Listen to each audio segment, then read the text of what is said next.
I'm one of those dads poised at the sidelines right before halftime with one of the podiums that I have to run over to its spot on the sideline right before my kid's band goes on, or being there to help hand out the water after the halftime performances and all of those kinds of things. I don't have to practice as much for that, so there could be some upside there.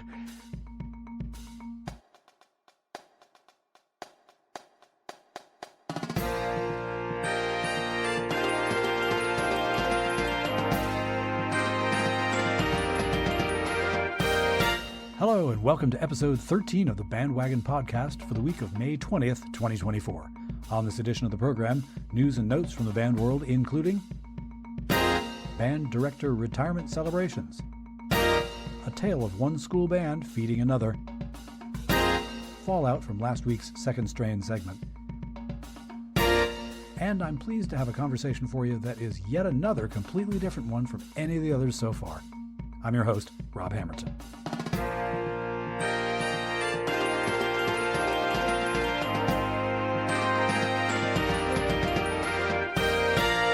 Hello, dear listener. This week's episode appears to have become, for the very most part, a collection of various different ways of addressing the question of leaving a legacy. I love it when a plan comes together, except that this week it's the universe rather than me that has conspired to make this confluence of topics possible. So let's take a break from trying to make the perfect read and instead play the first strain.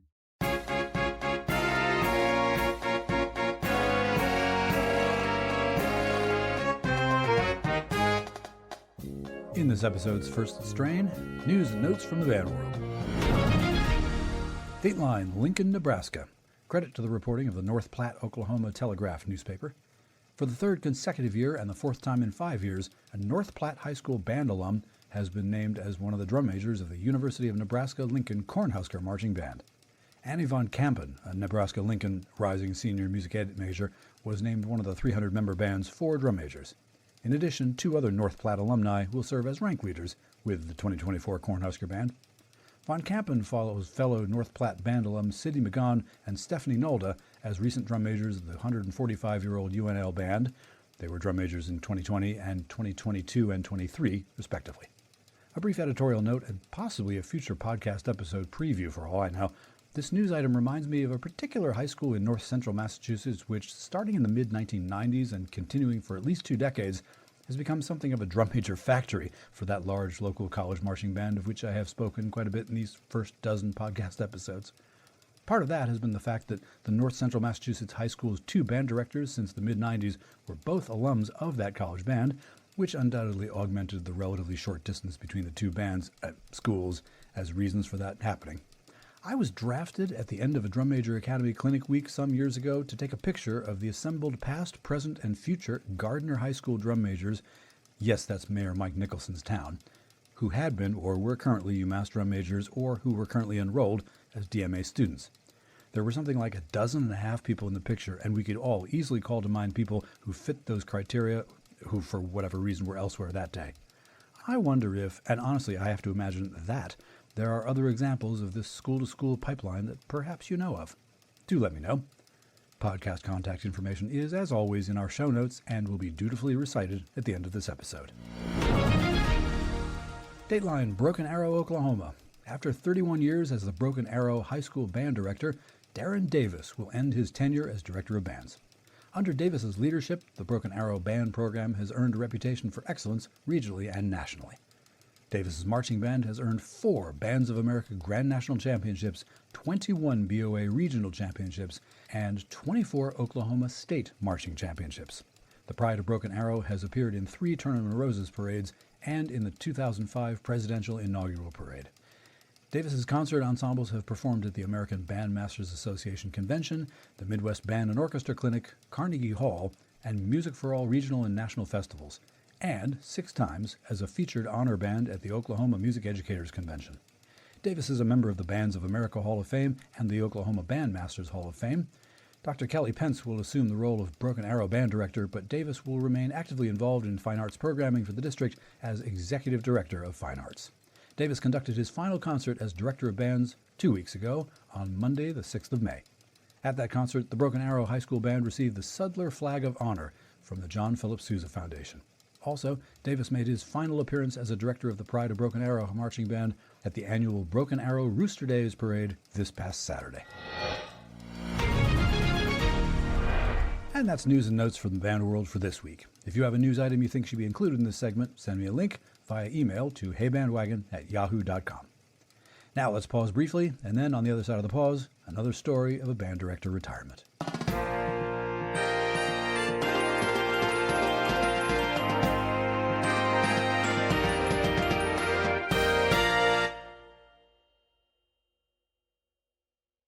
Okay, let's pick it up at the second strain.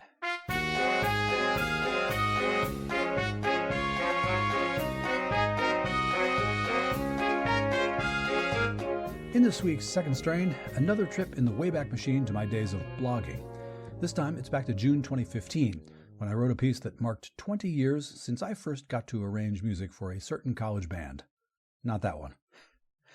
The piece was entitled, "We Give Thee Thanks for Glorious Days," and a segment of this podcast listenership may immediately know about whom I'm writing, but keep it to yourself because we don't do spoilers around here, okay?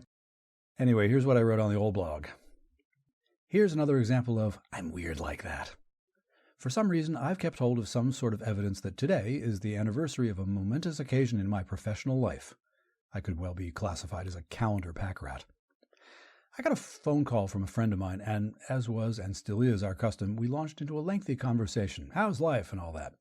Most times when the phone rings, the route between hello and all right, I gotta go let the dog out takes an hour to navigate, and it's an hour that usually seems like far less time than that. I like friends like that. I like them whether or not they ask me intriguing questions like, how'd you like to write for a big college band? Fun question, though. Somewhere close to the beginning of the phone call I'm thinking of, that question indeed arose. I said, well, I didn't say much for a moment, but I finally did throw the face into gear and asked, what's going on? Well, you're talking to the new director of the University of Delaware Band. Congratulations, should have been the thing that instantly came out of my mouth, because, with all respect to East Overshoe State College, the University of Delaware ain't just East Overshoe State College. It's a major university with a big old band. I mean, people have heard of the University of Delaware. I mean, Joe Biden, for openers. One of the reasons that, again, my mouth was frantically paging my brain waiting for instructions was that the University of Delaware wasn't just any band or just any school within the context of the recent shared band experience of my friend and me. We did, after all, march together at the University of Massachusetts. How to analogize?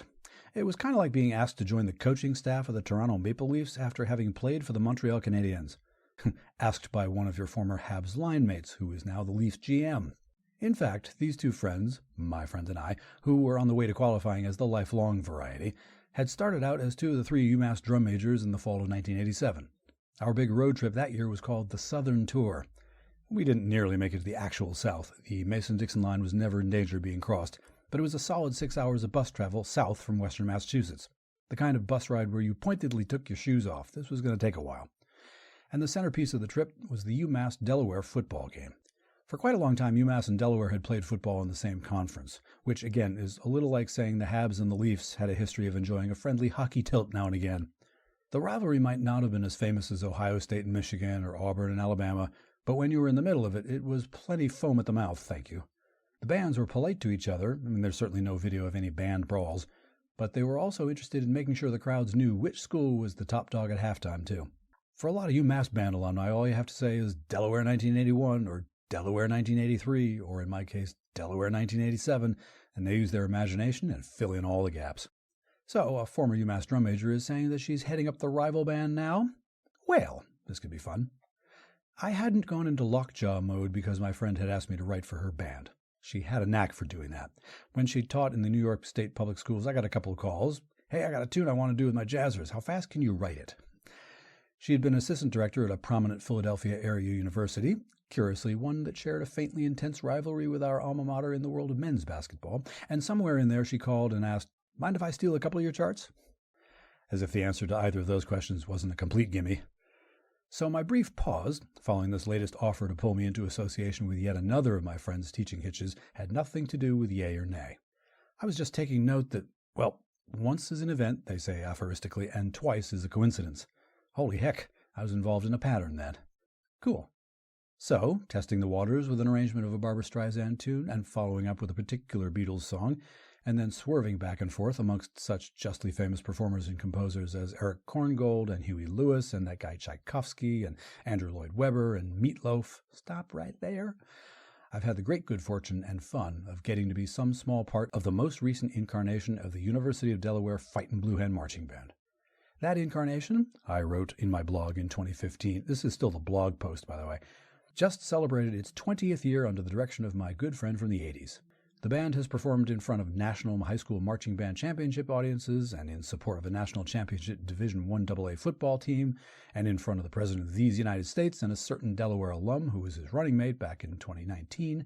How they do things in Delaware is a topic that has been featured at a National College Band Directors event. And at least partly because of her efforts, that incarnation of the UD band is on very good terms with a certain other college band from Western Massachusetts. My friend has some idea of how to do things right in the band world. I've just felt fortunate to be along for that ride in some capacity. Not going to discuss the pros and cons of it's not what you know, it's who you know, here at least, but it's safe to say that I hitched my wagon to the right star. I'm a friend of Heidi Sarver. I got to write for her band. Those are two sentences I love to be able to type. 20 years ago today, I wrote on June 13th, 2015, in my blog, it became clear that those two sentences were indeed not a coincidence. At the time, it would have been absurd to try to imagine life that far into the future. Sometimes even the question, where do you see yourself in 5 years, is a ridiculous question. Butterflies and flapping and Tokyo and all that. Hindsight being 2020, though, at least one thing is clear. For the experience of arranging music for a big college band, and for all kinds of good stuff that's happened in my life because of that phone call in the middle of 1995, I've got my good friend Heidi to thank. I think she knows that, but it's worth getting it in writing. That is, again, what I wrote then in 2015. This past Thursday, Heidi Sarver conducted her final concert as a professor of music at the University of Delaware, where she's been a member of the faculty of the School of Music since 1995. She has, among other things, directed the 300-member Fightin' Blue Hen Marching Band, conducted the Symphonic Band, and overseen the administrative operations of the basketball pep bands for these 29 years. In 1999, Heidi pulled me into the little community that is the instructional staff of the George Parks Drum Major Academy, where she is the educational director and lead clinician. But much more important than all the generous things she's done that have enabled me to interact with the band world in some pretty incredible ways, and with some leading lights in the band world, is the mark she has left on the University of Delaware's segment of the band world in particular, and the larger band world in general. She has accomplished what she's accomplished on her own merits, unquestionably, she has achieved what she has achieved in a subset of the band world that still, shall we say, struggles with gender roles and gender equity. A number of decades ago, the sub-headline of an article about her might have said something like, "She's making it in a man's world." That would hopefully not get past a sensible editor now, but in 1995, it was just not that common to see a woman heading up a major college band program, or even a minor one. Most of 3 decades later, while not exactly entirely commonplace, it is much more likely, to the point that the UD Band Director Search Committee appointed another woman to succeed this first one. Back in November, I managed to make my schedule obey my wishes and made that 6-hour drive from Massachusetts to Delaware 37 years nearly to the day after that trip I talked about at the top of this second strain, to be at Heidi's final regular season home football game with the Fightin' Blue Hen Band. The day was everything I could have hoped for. I got to see a lot of people who had also made the trip to Delaware for that same reason, to see and salute their former band director, their former colleague, their former bandmate, their friend. I got to spend quality time with treasured friends, old and relatively new, from the UMass and Delaware and Drum Major Academy worlds, many of whom I would never have been able to claim as treasured friends had my life, professional and personal, not intersected with Heidi's.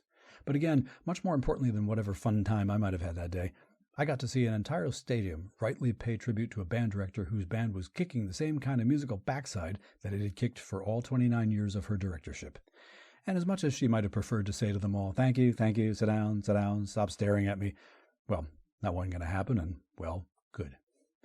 I shadowed Heidi as she made her way around the stadium's vast pregame tailgating areas that morning, and in doing so, I got to see her descended upon by well-wishers. Every few seconds, it seemed, she crossed paths with someone who immediately was killing themselves to congratulate her, to thank her for what she'd done with the band, to thank her for what she'd done for them.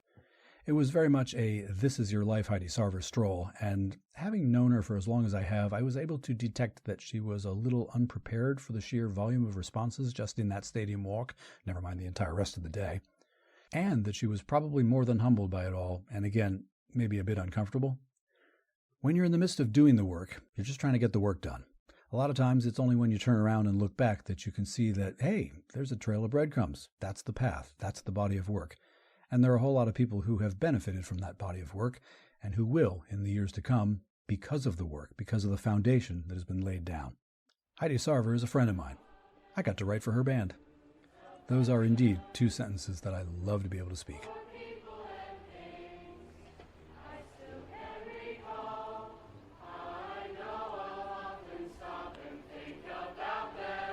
More BandWagon in a moment.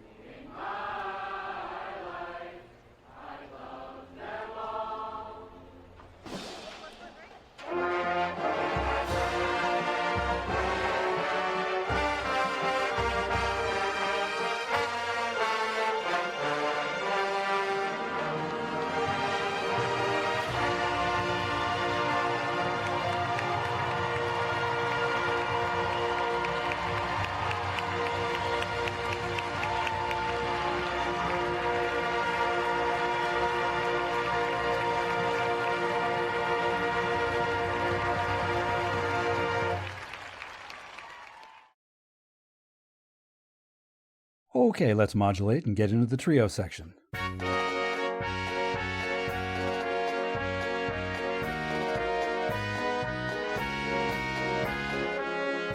This week in the trio section, I am pleased to be joined by a fellow alumnus of that local college marching band that you've heard a ton about already in the first 2.5 months of this podcast. Yeah.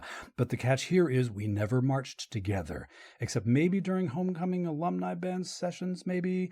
But he's got a resume full of interesting stuff, but I suspect that, at least at the beginning of this conversation, it's what doesn't make it onto his professional resume documents that may equally get your attention, my dear listeners. So please help me welcome to the program, Doug Cooper. Hey, Doug. Hey, Rob, what's happening? You actually kind of tossed me a subject to talk about, and I thought, haven't talked about that yet. That's kind of cool. It's a topic that I did such a good job of obscuring in that little intro. It wasn't so much as a teaser as a generator of quoi, but to kickstart our conversation, I can toss you these now standard few lightning round band questions so people can get a better idea than I gave them of who they're listening to. So first, what's your primary instrument? My primary instrument, really my only instrument, is trumpet. That's the only thing I've ever played in any rehearsed performance space. How'd you get started playing? My older brother was playing tuba, and by the time I got to 5th grade, my junior high school, as it was known then, was piloting a music program for 5th graders. My folks were eager to encourage me to do that. And my older brother playing tuba, it seemed like it would make sense if it kind of stayed brass. The thought, which I totally bought into, was that if I played trumpet, that would make for duet opportunities and that would have good balancing or something like that. I don't want to accuse your family of overthinking this, but there's some very specific musical thoughts going on ahead of you ever picking up an instrument. Well, and the funny thing is, my parents were not musical people, at least formally. My paternal grandfather was. He was quite a guitarist and banjo player and knew all the kind of folks around the bands of the older fellas who would play at the gazebos in the summertime around here. So maybe it skipped a generation or something like that. But both of my brothers and I did a whole lot of musical participation throughout schooling and to some extent beyond. Having ascertained that you are the trumpet player, what bands have you been active with in your life, whether it's playing or in whatever role? Going back to 6th grade, I was in my concert band in junior high school. I forget which exact ensembles there were in junior high school. I think it was just concert band. There might have been symphony orchestra. And then in high school, that was when I really went out for everything. And so marching band, concert band, jazz band, symphony orchestra, pit orchestra. Oh my goodness, pit orchestra. That was a sneaky kind of favorite in its own way. I was a drum major in my high school band, marching band senior year. So that was another formative experience. In college, marching band, concert band, hoop band. And so that was another kind of inflection point where I thought for a little while about being a music major in college, but then I ended up getting steered off of that, or steering myself off of that, Partially, I blame not being motivated to practice enough, but Not laughing at. yeah. So it was those non-major ensembles where I flourished in college. So marching band, hoop band, and concert band, and those were so much fun. And I think maybe I was worried that if I was a music major, I wouldn't have as much fun playing or learning new music and things like that. So whether or not that was the wisest decision is for counterfactual history, but that was what I did at the collegiate level. Since then, it's been few and far between with playing opportunities. So many years ago, I and a bunch of our friends played in Tuba Christmas once. That was fantastic. That was the first time I think I had played a euphonium in public. Then, yeah, chiefly alumni kinds of opportunities have been the way to do that. One other fun sort of cutesy thing that we did a couple Christmases ago, I think in 2021, when we had to think differently about how we celebrate, because everyone in the house here can get a few notes out on at least one kind of horn. We downloaded some music off the internet and played a couple of silly little Christmas carols and sent it to my folks, and they thought it was awesome. Mostly since then, it's those just either alumni events or kind of just for the love of doing silly little playing things. Part of the reason why we got together and chatted about, hey, let's do this conversation, manages to get me deftly toward the next question that I always ask anyway, which is, what's your current band-related role? Although I'm not really playing all that often anymore, my band related role is I'm a band parent. I'm a band dad. That's really been my thing for the last, oh boy, 9 or 10 years or so. I love that too in its own way. So I'm one of those dads poised at the sidelines right before halftime with one of the podiums that I have to run over to its spot on the sideline right before my kid's band goes on, or being one of the awkwardly loudly cheering people in the audience at every concert, being there to help hand out the water after the halftime performances and all of those kinds of things. It's really great. I'm happy to do that. I don't have to practice as much for that, so there could be some upside there to make it so that I can have my audience to my kiddos band experience and to watch how that's growing and taking on new forms. That's just been awesome, and I'm really happy in my lane with that. With this, I could tease the topic of people who become partners with people they met in band, which is neat. It's not such an uncommon phenomenon exactly, but there is taking it a step further, and then there's taking it a step further. You, I think, took it at least 3 steps further. Well, and it's a thing where music was a big part of remains a big part of my and Jen's lives, and we sort of purposefully, but probably sort of accidentally, brought that into our kids' lives too. And Lauren has really embraced it. Lauren was drum major of the high school band for longer than I was, and that's just a function of how different bands do things differently. That was also how we came to talking more often more recently too, because when the annual winter break alumni hoop band opportunity came up, I got excited about it. I mean, I noticed it every year. I wasn't as active with it as perhaps I should have been for a while. But then I thought, well, Lauren's a junior and can work out pretty decent things on the trombone there. And so I emailed the director and thought, hey, if I can come along and bring an extra trombone player, wouldn't that be cool? And so the first time we did that was 2022, the winter of 2022. We've done this 3 times now, which is amazing in its own way, but it's so much fun, not just to relive my hoop-in experiences. It is great for that. Hoop-in was so much fun, but to do that with my child at the same time is really like kind of having the life experiences fold on themselves, which is just so cool. Don't tell your kid, but everybody wins here. Exactly. It's so much fun. So that's how I got to be a somewhat more active participant in these things when they come around, either annually or a couple times a year. Yeah, no, Lauren has been a part of that too. We never said you need to do all of these things in the way that we did them. And certainly Lauren has veered off and done Lauren's own thing, and that's awesome. But yeah, to be able to play in the same ensemble with your kid is pretty extraordinary. The way that I got to figure out that there was that family band dynamic going on, it had to do with the fact that, yes, Lauren was drum major of her high school band, and her band director sent her to the Drum Major Academy. And my experience with Lauren was to do with one of my major roles at the Drum Major Academy every summer, which is to be the fellow who goes along the line of students who are conducting to a recorded march and making video of them conducting about 4 measures worth of a march. And then we take it inside with smaller groups of students. We break down the video. It's not that much different than football teams going and breaking down video of where they missed that tackle and that sort of thing.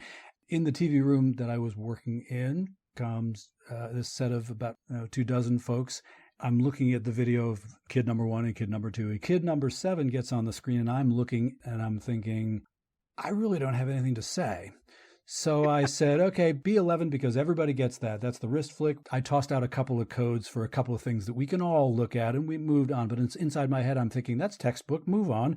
And on the second day, I get more of an opportunity, as people have worked on the challenges that they have had and have fixed some things, to be able to point to some people and say, okay, everybody in the room, if this was your drum major in your high school band, could you deal with it for a season? Yes, we probably could. So, here is one of the folks who clearly required tweaking, if anything, in that particular little world. And again, not buttering you up, because at the time I had no idea. So we get to the end of the week, and it's the big demonstration for the parents and friends and family and all that sort of thing.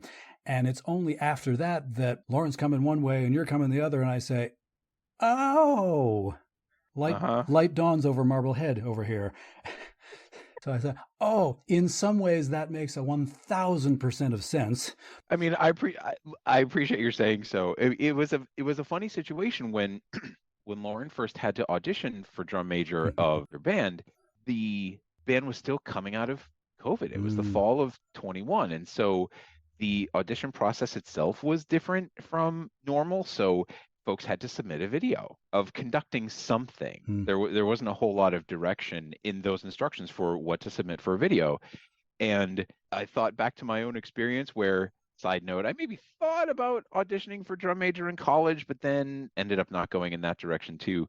But I knew that March of the Belgian Paratroopers had a special place in the lore and tradition of the band. And so I thought, well, okay, sure. And so we did a little bit of prep work for Lauren's drum major video. That's what we used, I think, or I'm totally patching that together in my head to be a good story.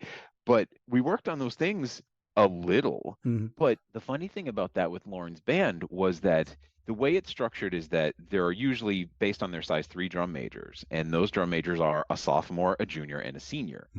You have that continuity of leadership. You have that institutional knowledge, that organizational knowledge that's always there and won't have to be, it won't take a whole lot of work to replenish it, right? But coming out of the previous year where there was no band whatsoever and going into fall of 21 is what is band gonna look like? Can we do that? So there was a gap. That was like the one thing that could thwart the band director's design for student-based leadership in the band.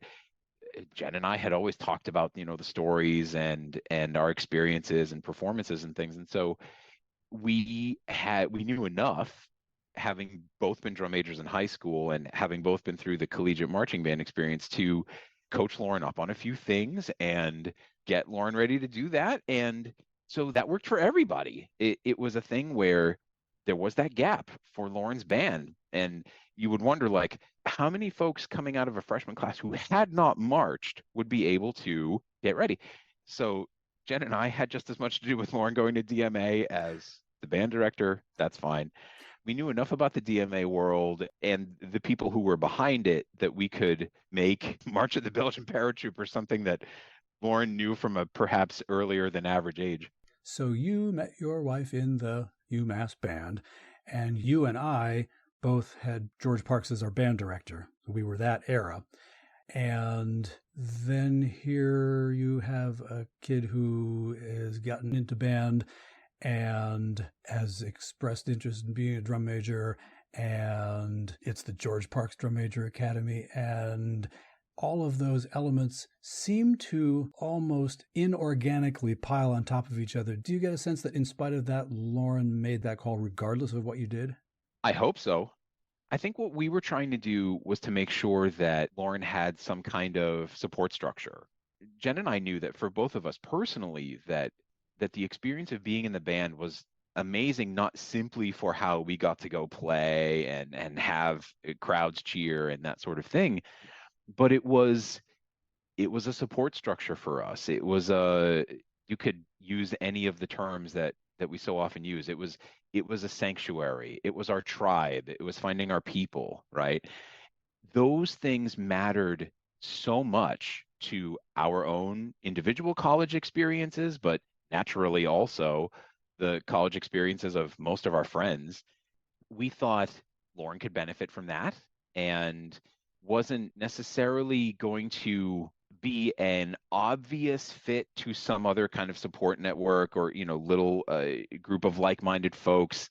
And Lauren's above average height, long arms, and we're like, oh, baby trombone. That we literally thought that. And when coupled with how much we knew our musical and band participation made our college experiences the best things they could be, we thought, well, wouldn't that be extraordinary for Lauren? What we have known for the longest time, and this is something that I put into my work too when I'm talking with students, is you're at a large university. That is great. There are so many amazing things happening at this large university that might be bigger than your hometown. The real key to making that the best thing it can be is to find a way to make it small. So it's all about finding a way to make it small and having that group of folks that you care about and they care about you and you trust them and they trust you. And there are student leaders and there are faculty and staff leaders. That's a big deal too. And to all have this group of folks come together under some common purpose. And if that takes the form of musical performances, that's great. If it takes the form of supporting and serving those folks in some way, shape, or form, that's great. Yep. My band experience also, particularly early on, was discovering that it was a group of people that not only did we share the same interests, but there were people who knew a lot of stuff about the larger university and so could become resources for how do I do this? What's the best way of getting this done or getting this accomplished? Looping back to the alumni hoop band experience, and we were on the grounds for a couple of those, I know. The most recent one, the band director gave it away to the assembled mass of people there that your kid is going to go to the same school and march in the same band that you did. And that's the further step number 3 or 4, I've lost count, that may set this apart even from the I met my partner in band and my kid is a musical sort of person. And at UMass, as it happens, there has been a recent history of that. I can think of a nice number of people, some of whom I marched with, and I marched alongside their kid in alumni band. Put it this way, it's not unheard of, but it doesn't happen super often. And talk a little bit about that. It was a flip of the normal situation. So going into Lauren's senior year of high school, naturally there are all of those conversations around how many schools are you going to apply to and what do you want to major in and all of those other kinds of things, which ended up being flipped for a couple of reasons. For starters, I don't work in admissions per se, but I work closely. I'm admissions adjacent, right? And I work with college students all the time.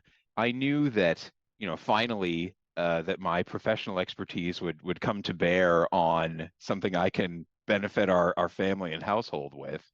It seemed evident well before senior year of high school that what Lauren would want to do is to go to college where there would be a marching band that in some way resembles the experiences that her mother and I talk about all the time, and that we drag them out to football games from time to time when they were smaller, and that would be an important part of it.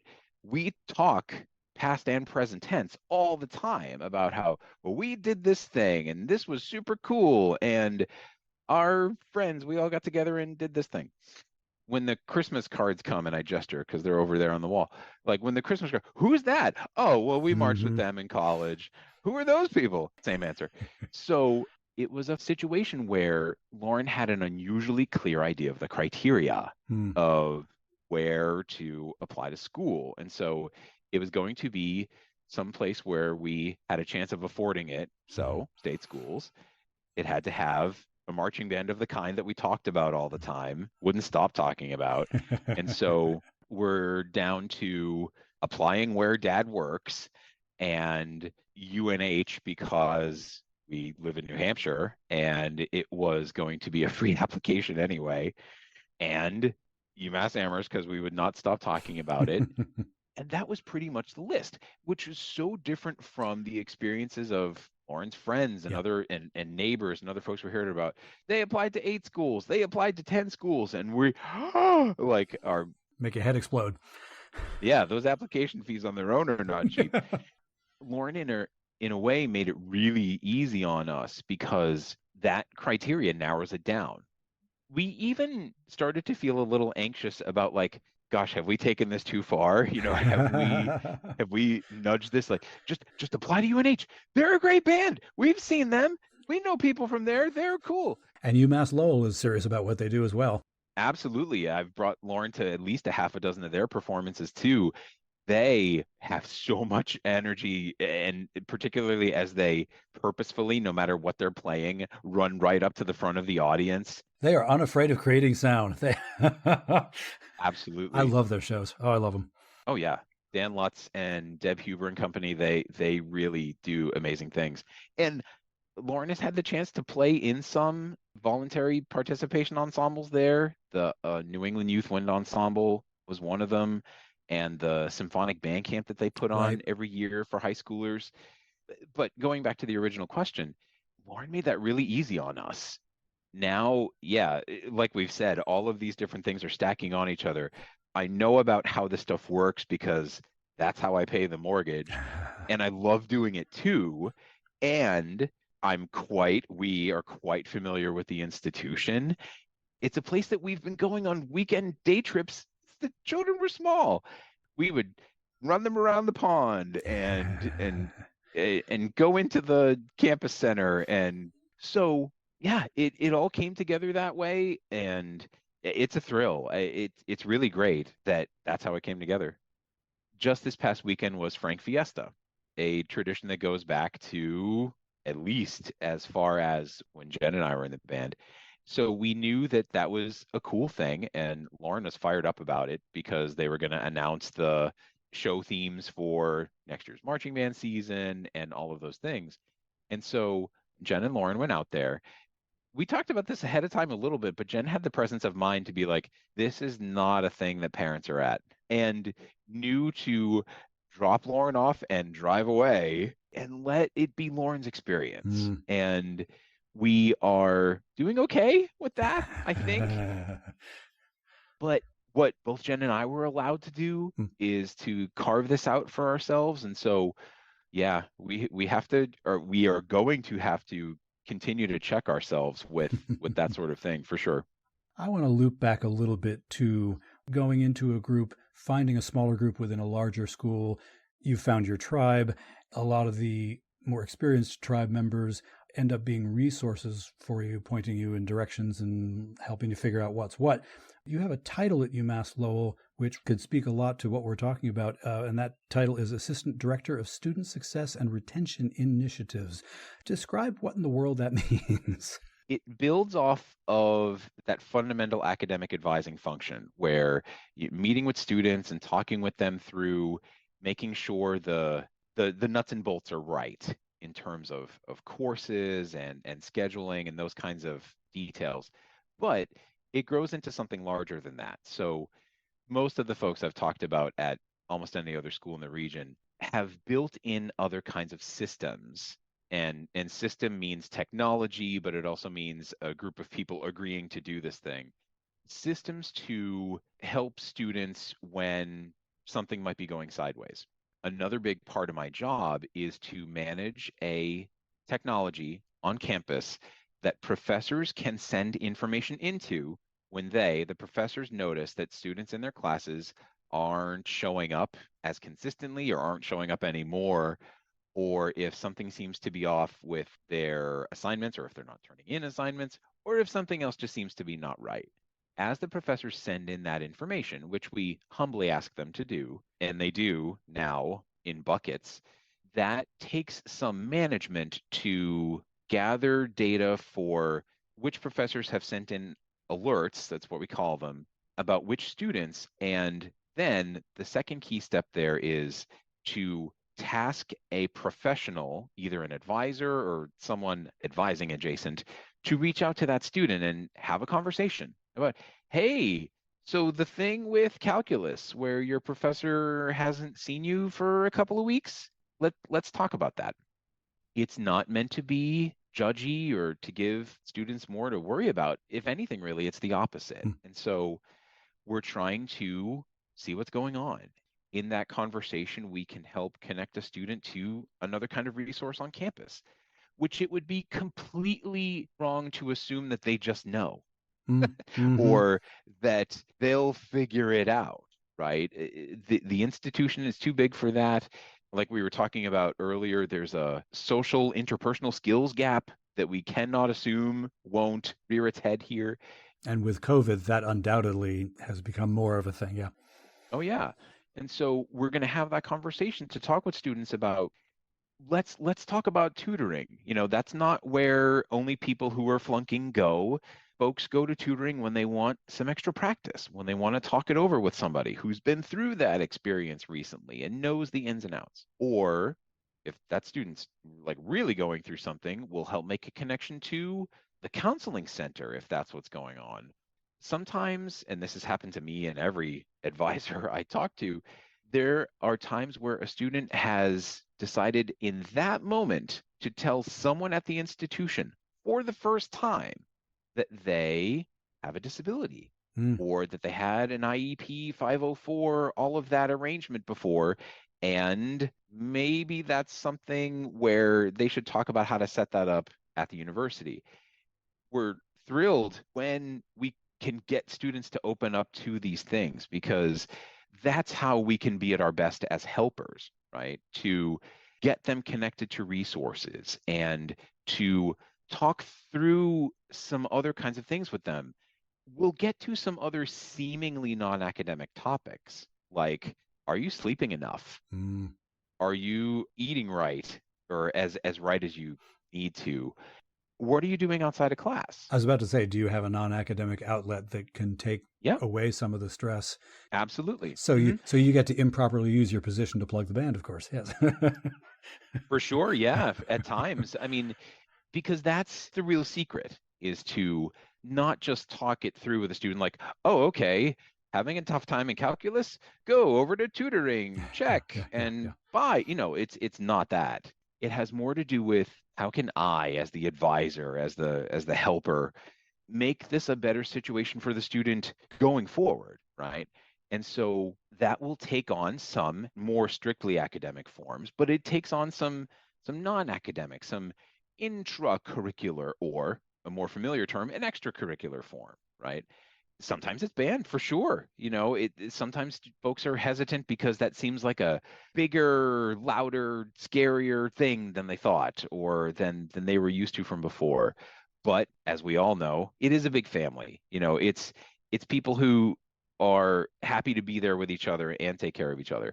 And so that's where I and my colleagues can be, is in that position to then steer a student into those things that can make it a better experience for themselves, either in a direct service kind of way, or in a enhancing their experience and making it feel like they belong kind of way, and making them and their families feel better about what it costs to send them there kind of way. That's what student success now is. Like, it lives under this large umbrella of, how can we make that a better experience? If students are having a great experience that they want to keep going and that they feel like they can get help, then we as the institution retain. That's kind of like a weird transitive verb, like the institution retains, as if that's not what the student wants. But then from the student's perspective, we say students persist, or because then that's active on their part, right? When we can be in a position to make those things happen, that's the best for everyone. So that's what the unusually long and weirdly technical sounding title is about. This conversation I thought was going to go in one particular direction because we talked a little bit about the topic at hand. It has worked out that it has gone to a couple different places that I couldn't have predicted, and I couldn't be more happy that we went there. It's yet another opportunity for me to talk to somebody about a subject I know nothing about. I think that this is sort of what I've gotten into as a career is the next best thing to being in band all the time is, being in that university community with all of that energy, and to help the folks in that band or who go to see the performances like me, and to be a part of making that a better thing for them than it otherwise would have been. Absolutely. Yeah. So before we finish up, I'm going to hit you with my now traditional, some slightly less strictly resume-based band questions. And the first one of them always seems to be, what's one of your favorite pieces of band music that you've played, either outdoors or indoors? I am going to go back to the one time that I made district band in high school. We can use this term now because it has meaning, but it didn't at the time. It was like rolling into Hogwarts. It was like, all these people care about band as much as I do. This is so great. One of the pieces for that concert for district that year was Armenian dances. It was the coolest thing I had ever played. And I was in a pretty competitive, kind of intense high school band program in Wakefield, Mass, but we hadn't played anything in an odd meter. We hadn't done much with certain kinds of instrumentation just because of who was in our high school band. The way the director explained to us how to do the 2-3-3-2 in a 5-8, and just the way he beamed as he explained it to us, I was like, this is the best. This is so cool. I mean, I even remember the rehearsal experience of it a little bit more clearly than the performance memory of it. And I forget the guy's name, but the way that he just, it gave it over to us as a thing for us to, well, yes, perform, but also to learn from. That was amazing. Armenian dances. So going in the other direction, what's a piece of band music that you haven't played but you'd like to? The one that I always loved hearing on my CD that I had from back in the day was El Boro. That one just cooks, and not like I could ever imagine playing the solo on that, because I don't think I ever had to double tongue in performance.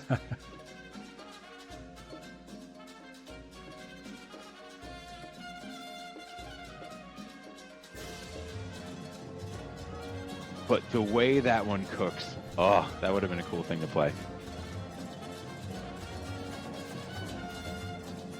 Have you got a favorite band story you want to tell? It can be summarized in one word for the folks who were there: Chattanooga. It came to pass that UMass football team was in the national championship game, which was Are you kidding extraordinary. And we thought, wow, what? What's okay, neat. There was a lot of intrigue and hope and murmur and conversation about would the band be able to go, because the game was located in Chattanooga, Tennessee. There were all of these conversations, and Mr. Parks was going to meet with the chancellor and see if he could convince him to let us go. Lo and behold, we were able to go. Cheers! Ah, yay! All of that. When we figured out what the itinerary was, it was ambitious to start with. The original plan was to fly out. I mean, the band never flies anywhere. Obviously, they have since, like to Pasadena and so forth.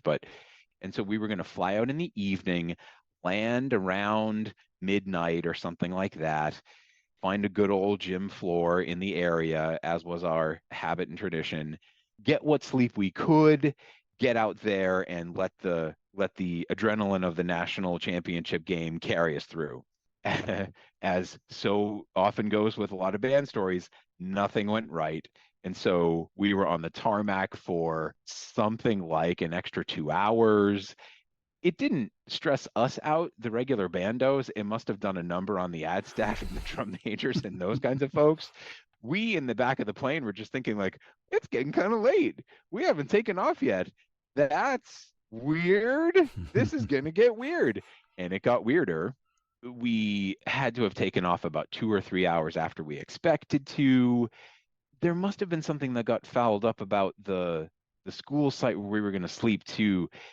I think we're maybe settling down at about 3-ish in the morning in our sleeping bags for what all the drum majors and the ad staff had to do. I mean, rumor had it that some of them didn't get to sleep. Yeah. Not like they tried to, they did not have the opportunity to get to sleep.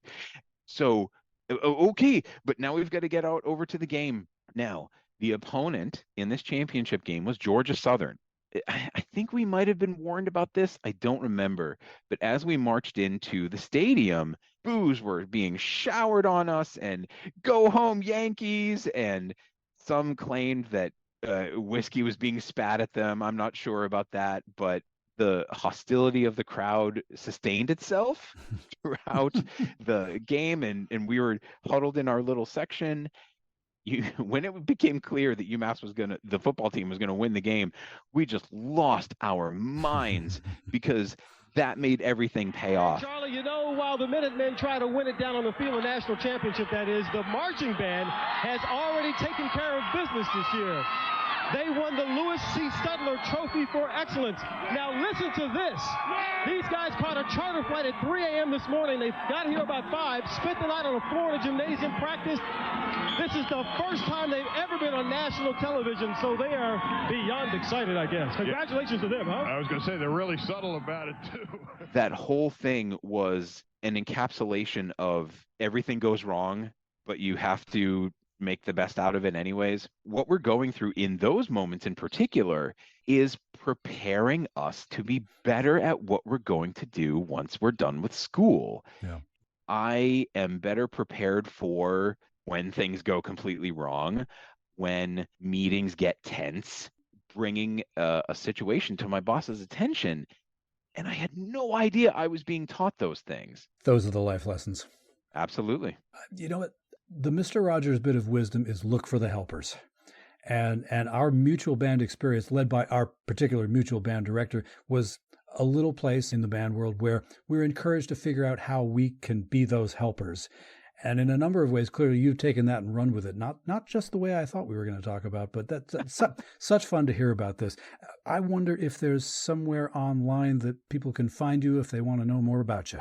I can be found in the UMass Lowell staff directory. That's easy enough. Band parent, academic advisor, trumpeter. I'm sure I've left something off, but in any case, Doug Cooper, thanks so much for joining me to do this, and look forward to chatting with you again down the road. Sure thing, Rob. This was awesome. Thanks. Okay, on the other side of the next little break, we will continue with more BandWagon.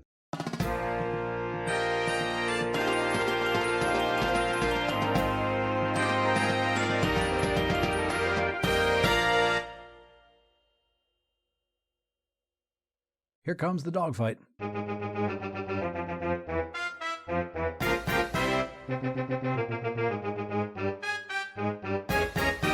In this week's dogfight, a brief follow-up to last week's second strain introduction of sorts to the presence of #MeToo issues in the band world. Among other things, during that segment, I made mention of the online advocacy of Baltimore Symphony Orchestra principal oboist Catherine Needleman. Again, her writing is what I could characterize as righteous rage channeled through a jet engine of vociferous written logic concerning the issue of sexual abuse and institutional misogyny in the professional music world. To boil down the first day and a half of episode 12's Young Life, it done blowed up. As it turns out, if you use hashtags well in your social media marketing efforts, #Catherine Needleman, occasionally you can get some nice results. And in this case, those results were to do with both quantity and quality. In addition to the download numbers, which were startling, I got the benefit of Catherine Needleman's kind Facebook share of the link to episode 12, which is to say, well, selfishly, I can say that this is some kind of a brush with fame, which is, of course, very exciting. But more importantly, the link has been shared a few times, including by one gentleman in Australia. Boy, when they talk about the World Wide Web, sometimes I forget just how expansive that web really is. And another few people commented on the post, suggesting other people that one could follow on social media if one wanted to read further about the topic at hand. So, Into this week's show notes go links to Abby Conant, the professor of trombone at the University of Music Trossingen in Germany, and violinist Lara St. John, both of whom I now know about, and the writings of whom I have now read and benefited from myself. Again, I listen to plenty of current affairs and politics-oriented podcasts, ones which are always encouraging people to get involved and express outrage when it's helpful and all that stuff. I didn't necessarily expect this podcast to get anywhere near that sort of activity. I routinely do advocacy for bands and arts education and the humanities and basic decency, as well as much fun as the band thing can generate, and I perhaps naively thought that would be sufficient. Certainly a good place to start, anyway. As a fine teacher of mine said often, never assume anything. So, we will indeed see where this goes from here. Again, selfishly, if this serves to help cast this podcast net a little wider, that's pretty cool. But if it contributes even in some tiny way to making various things in the world a little bit more right, or at least if it opens people's eyes up to things they should be concerned about, well then, so much the better. As one of my online post commenters said, there is a lot of gatekeeping and power imbalances in music and the arts, and it's been too easy for some awful people to take advantage of that. All right, after this last pause, we'll finish up for this week. Thanks for continuing to listen, and thanks to all the aforementioned people for their feedback too. To wrap up this week, let's take the CODA.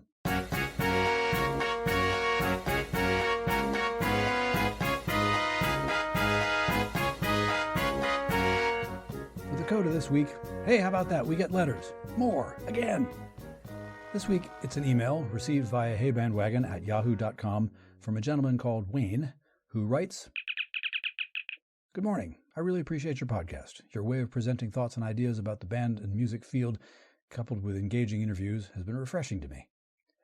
And because I, Rob, am a naturally curious person, I went and did a little digging, a little homework. Turns out this correspondent has, since 2008, worked in the Residential Life and Student Services Department of the Massachusetts Maritime Academy, serving as the administrator in charge of the 7th Company Student Dormitory Complex. He's also the founding director of the Pride of the Regiment, the Mass Maritime Academy's regimental band, honor guard, and drill team. Under his leadership, that unit performed annually in Boston, New York City, and Washington, D.C., and has been invited frequently to perform internationally. His name is Wayne Magee. He's a trumpet guy, and his story is actually even more interesting than all that. So I've dropped some links in the show notes that will help you learn more about him, if you like.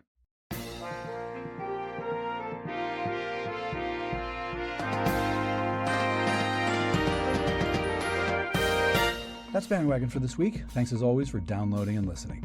BandWagon was written, researched, and produced by your humble host.